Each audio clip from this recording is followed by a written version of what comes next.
Hey guys, welcome back to the Reading Stack. I'm Hunter, and today we're covering a wonderful read, Wild at Heart by John Eldredge. Now this wonderful book here is 224 pages. It was published in, I believe, 2001, and this version I have here was updated and published in 2010. What is Wild at Heart really about?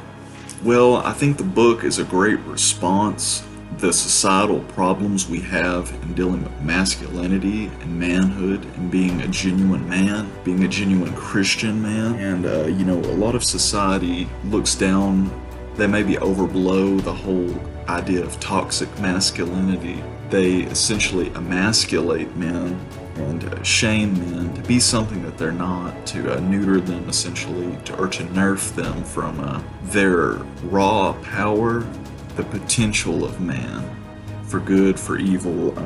A lot of men just don't know who they are or what they were ever intended to be, and so they are lost and adrift.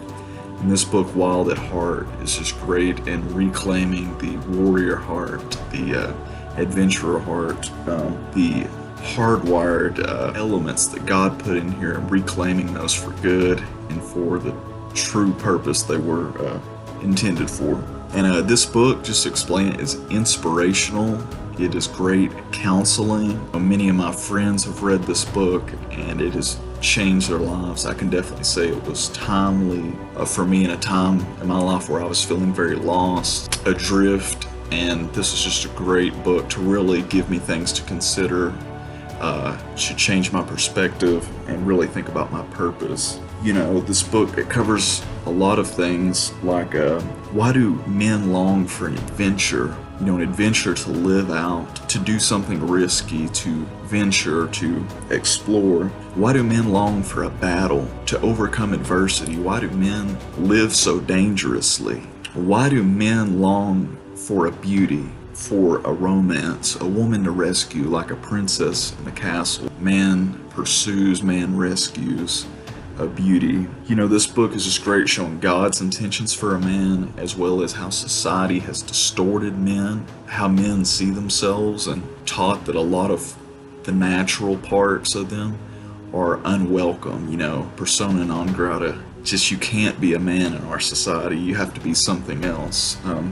We can run from those things that just make up who we are as a man, but we can't hide forever. These things are intuitive, instinctual, put there by God, and they're going to come out one way or another. Man's power to be a protector could go haywire and end up in just raw violence. And, man's desire for beauty, if not used correctly, could end up in adultery and just be destroy a lot of things. You remember Helen of Troy started a war over a woman.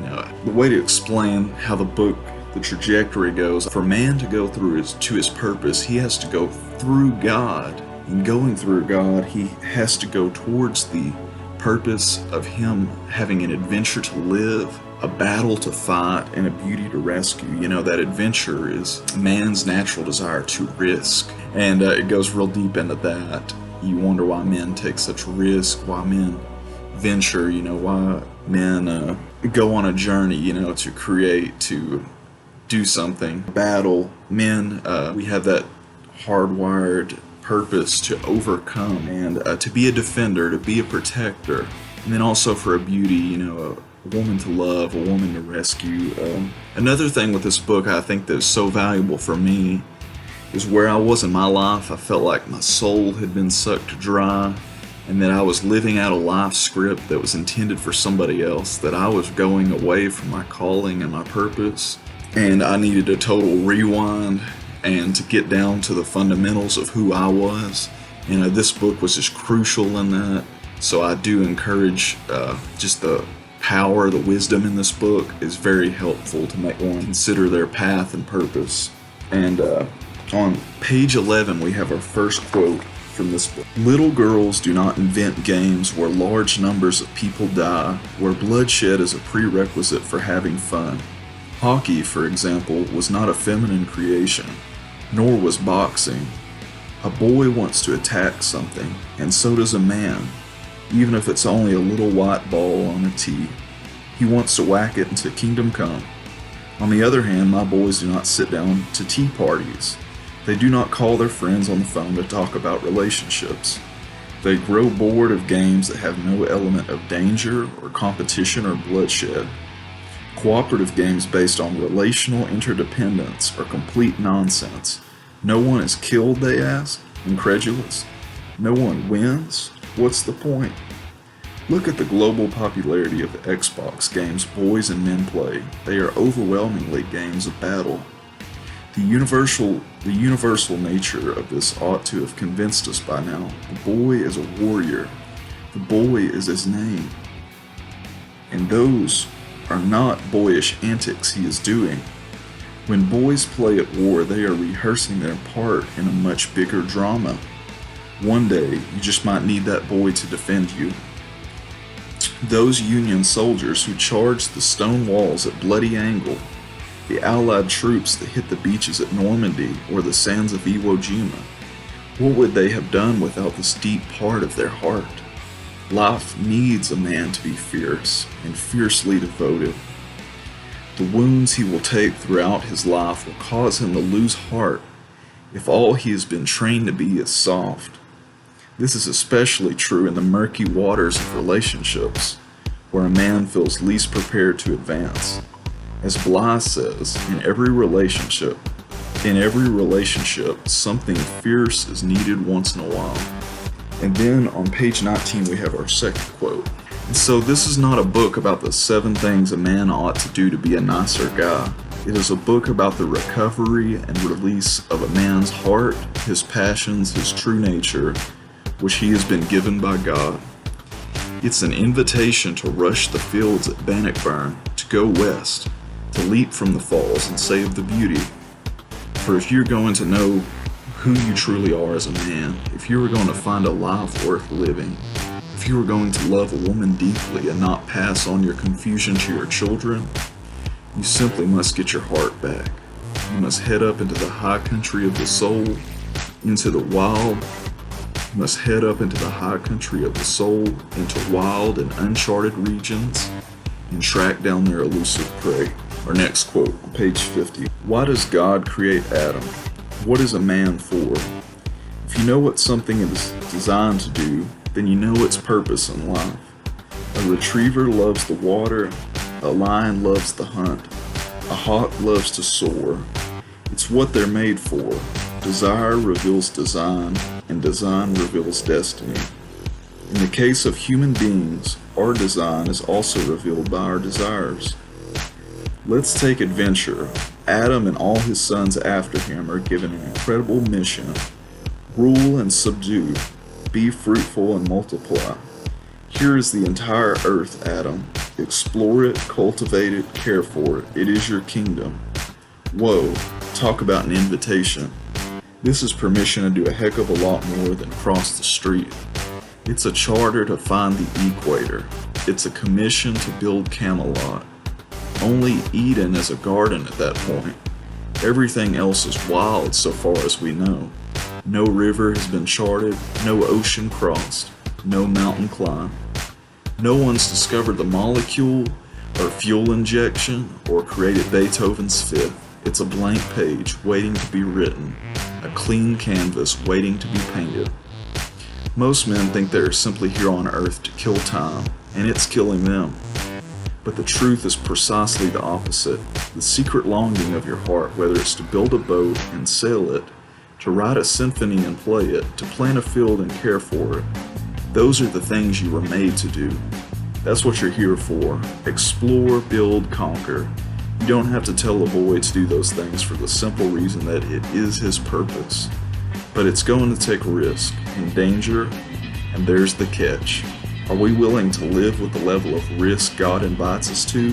So after reading a little bit of the book and talking about its core themes and its purpose, is this book right for your bookshelf? Well, I would say yes. If you're into a book where the subject is masculinity and the core concepts it goes through and explores is heavily involved in Christianity, If you love movie or history references, this is chock full of them. If you want a book that's short, at just 224 pages, a short read, and a book that is memorable and helpful. You know, at one point, before I read all of this book, somebody was counseling me when I was going through a really rough time, probably the period of my life where I had the least amount of rest in my heart. It'd be a good video for Shooting the Breeze, a good conversation, our new segment. But the person kept saying to me, let God parent you. Let God parent you. And it was just really good advice for the time, as this book really uses that. And so I'll leave that concept a little unexplored, but essentially it talks about our parents not being all that God could be for us, and that we have to let ourselves, as the core salvation message of Christianity is that not only are we saved from hell and sin, but we're also adopted into the family of God, where He's our Father, you know, and He looks after His own. And so being parented by God, that was a very helpful thing I needed in my life. So this book is very helpful. The counseling in it, you can pass it on, and who knows what difference it'll make, like that had in my life. Reasons why this shouldn't be on your bookshelf, reasons to pass it over. If you're not interested in the Christianity side of the message and the terrain it explores in that, if you're not really interested in the whole discussion of masculinity, if in a more nuanced way, an opposing opinion on what men should be like, then you probably wouldn't like this book as well. And not every theological point, I think, is super airtight. I think all of them are very interesting, but some of those may be a little bit stretched, but so that may be a reason why you wouldn't like it. But I think it's just important to see the illustration, and it gives you more to think about when you think about those verses and the depiction of man, masculinity, and God in the scriptures. And so what's the lesson we could take away from this book? I think the biggest lesson outright is that we need men. We need godly, healthy men in the culture. There's still going to be men around regardless, but you need the good men, the right men. You need men that know their own heart, its intents and purposes, and that live it out in the right way as protectors as opposed to violators. You know, people that take these desires that have been hardwired into our DNA and live those out on purpose, in the right way, in the way God intended. Because that's where the greatest enjoyment is in being a man, is being a man as the Lord intended, as it was written in stone on day one, and not to get caught up in all the fads and as well as the restraints that culture puts on us, but to be wild at heart till the end, and to be men. So that's the biggest lesson I got. And I just want to thank y'all for tuning in. I do hope you'll check out this awesome book, Wild at Heart. It's a life changer, and we'll see you soon here at the Reading Stack. Thank you for tuning in, and we'll have more content coming down the pike, and we'll catch y'all later. Y'all have a great one. Bye.